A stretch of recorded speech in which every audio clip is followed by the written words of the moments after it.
Hello viewers, Assalamu alaikum. Welcome to SQL for Database Management System course. So আজকে lesson 12. So আজকে আমরা দেখব working with null value. দেখবেন আমরা দেখব আসলে কিভাবে আমরা null value নিয়ে কাজ করতে পারি। যেমন আমরা আমাদের গত লিসনে আমরা দেখেছি যে কিভাবে ডাটাবেজে ডেটা ইনসার্ট করতে হয়। সো এর মাঝে কিছু কলাম নালেবল থাকতে পারে, সেগুলোতে কোনো ভ্যালু থাকলো না, শুধু নাল থাকলো। যেমন যদি আমরা চিন্তা করি, এখানে আমরা কিন্তু ইনসার্ট করছিলাম গত লিসনে যে আমি সাকিব ইনসার্ট করছি, কোনো ভ্যালু দেইনি। সাপোজ আমি অন্য দুই একটা কলামেও নাল করে দিতে পারি। আমি নাল করে দিলাম, ইনসার্ট নাল করে দিলাম, মানে যেহেতু নালেবল এগুলোকে নাল করে দিলাম, জাস্ট শুধু আমরা এটা কোয়েরি চেক করার জন্য। ওকে, নালেবল। সো আমরা দেখব কিভাবে আসলে আমরা বিভিন্ন হোয়ার কন্ডিশনের মাঝে আমরা আমরা আমাদের গত লিসনে আমরা যে জানি হোয়ার ক্লোজে কিভাবে মানে হোয়ার ব্যবহার করে কন্ডিশন দিতে হয় সেগুলো দেখছি। তো আজকে আমরা দেখব কিভাবে আমরা হচ্ছে নাল ভ্যালু কন্ডিশনে দিতে পারি। তো ওকে, আমার হচ্ছে প্রথমে সিনট্যাক্সটা হচ্ছে সিলেক্ট ফ্রম কলাম সিলেক্ট করব, কি কি কলামস দরকার। তারপর হচ্ছে ফ্রম টেবিল নেম, তারপর হচ্ছে কন্ডিশন দেব where is null or is not null. এই যে ইজ নাল অথবা ইজ নট নাল ব্যবহার করে আমরা হচ্ছে ফিল্টারিং করতে পারি। সাপোজ আমার প্রয়োজন হচ্ছে যে আমি সেই ইউজারগুলোকে চাচ্ছি যাদের স্যালারি নাল অথবা যাদের city null. Select select all from employees where city is null, you double null. তো আমরা ওই এমপ্লয়িগুলোর লিস্ট দাও যাদের সিটি নাল। সো ওকে, এখন যদি আমি গো দেই, দেখেন এটা হচ্ছে আমার পুরো ডেটাবেজে দুইজন মাত্র ইউজার আছে যাদের সিটি নাল। তো আমি যদি পুরো ডেটাবেজটা একটু ডাটাগুলো দেখি, দেখেন এখানে কিন্তু দুইটা ইউজারেরই সিটি নাল আছে। যদি আমি আর একটা এখানে নাল করে দেই সাপোজ, এখন যদি আমি সেম কোয়েরি লিখি, আগে যেটা লিখছিলাম ওকে আবার লিখতে হবে।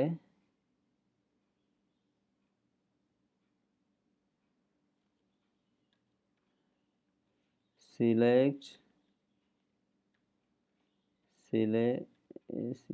সিলেক্ট সাপোজ আমি হচ্ছে এখানে কলামও বলে দিতে পারি, নেম অ্যান্ড ইমেইল, আর কিছু সিলেক্ট করব না। From employees where where city is নাল, না যাদের সিটি নাল। একটু কপি করে রাখি এটা।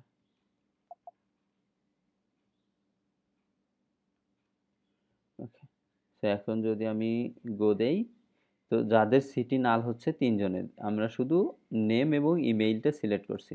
তো এটা কিন্তু অ্যাকচুয়ালি তিনজন ইউজারই আছে যাদের সিটি নাল। যদি নিউ ট্যাবে ওপেন করে একটু এইদিকে দেখি, ওকে দেখেন এখানে কিন্তু তিনজন ইউজারের সিটি নাল আছে, এক দুই তিনজন, আর বাকি সবারই সিটি দেয়া আছে। তো এখন যদি আমি এখানে একটু চেঞ্জ করতে চাই, আমি চাচ্ছি ওই সব ইউজারদের যাদের সিটি নট নাল, মানে যাদের সিটি নাল না। দ্যাট মিনস হচ্ছে আমার এই যে তিনজন ডেটা আছে, তিনজনের ডেটার কিন্তু সিটি নাল দেয়া আছে। তো আমি চাচ্ছি যে ওই সব ইউজারের ডেটা দেখতে যাদের সিটিতে নাল দেয়া নেই। তো এখন যদি আমি সিলেক্ট অল দেই আপাতত all from employees where city is not null, যাদের সিটি নাল নয় ওই এমপ্লয়িজের এখানে সবগুলো ভ্যালুই আমি চাচ্ছি। আমি যদি এখন সিলেক্ট করি, তো এই সব দেখাচ্ছে যাদের সিটি নাল না, মানে তিনজন ছাড়া যাদের সিটি নাল ছিল এই তিনজনের ডাটা কিন্তু মিসিং হচ্ছে, এখানে আমি তিনজনের ডাটা দেখতেছি না। তো আমি যদি নাল এরকম নাল দিয়ে কোয়েরি করার প্রয়োজন হয়, এবং ইজ নট নালের ক্ষেত্রে আমার প্রয়োজন হলে আমরা কলাম বলে দিতে পারি, select name, email and city from employees where city is not null. So এইসব এমপ্লয়ীদের নেম, ইমেইল এবং সিটি দাও যাদের সিটি নাল না।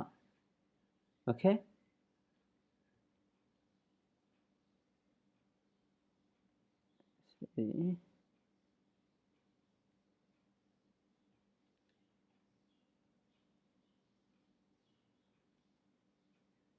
আমি যদি গো দেই, ওকে, সো আমাদের ওই সব সিটির নেম এবং ইমেইল চলে আসছে। একটু ছোট করে দেই। সো আমার নেম, ইমেইল এবং সিটি চলে আসছে যাদের সিটি নাল না। এখন আমরা এখানে চাইলে সেম অ্যাজ কিন্তু কোয়েরি ব্যবহার করতে পারি। এখানে আমি যদি দেই salary is not null, salary, কারণ স্যালারিতেও নাল ভ্যালু আছে। সো যাদের স্যালারি নাল না তাদের আসছে, কিন্তু এই যে দেখেন একজন এমপ্লয়ির এখানে ডেটা আছে, তার স্যালারি দেওয়া আছে কিন্তু সিটি দেওয়া নেই। তো স্যালারি নাল না কিন্তু সিটি নাল আছে, এই জন্য এই ডেটাটা চলে আসছে। সো এভাবে আমরা আমাদের হোয়ার কন্ডিশনের মাঝে আমার সিলেক্টের সময় আমরা হচ্ছে ইজ নাল অথবা ইজ নট নাল ইউজ করতে পারি। এখানে সিনট্যাক্স এবং এক্সাম্পল দেওয়া আছে। সো ইন ফিউচার যে কোনো সময় প্রয়োজন হলে এখান থেকে দেখে নিতে পারেন। তো আশা করি বুঝতে পারছেন কিভাবে আমরা হচ্ছে নাল ভ্যালু নিয়ে কাজ করতে পারি। সো এর নাল ভ্যালু নিয়ে ইনসার্ট করার সময় আমরা ইনসার্ট যে লিসন ছিল, ইনসার্ট লিসনে দেখাচ্ছি যে যদি কোনো কলামে নাল ভ্যালু ইনসার্ট করতে চাই, দ্যাটস মিন ওই কলামে আমরা কোনো ভ্যালু ইনসার্ট করব না, তো সেই কলামটাকে অবশ্যই নালেবল রাখতে হবে। যদি আমরা নালেবল না রাখি তাহলে কিন্তু ডেটা ইনসার্ট হবে না। সো থ্যাংক ইউ সবাইকে। যদি ভিডিওগুলো ভালো লাগে অবশ্যই চ্যানেলটি সাবস্ক্রাইব করবেন। ধন্যবাদ সবাইকে। আল্লাহ হাফেজ।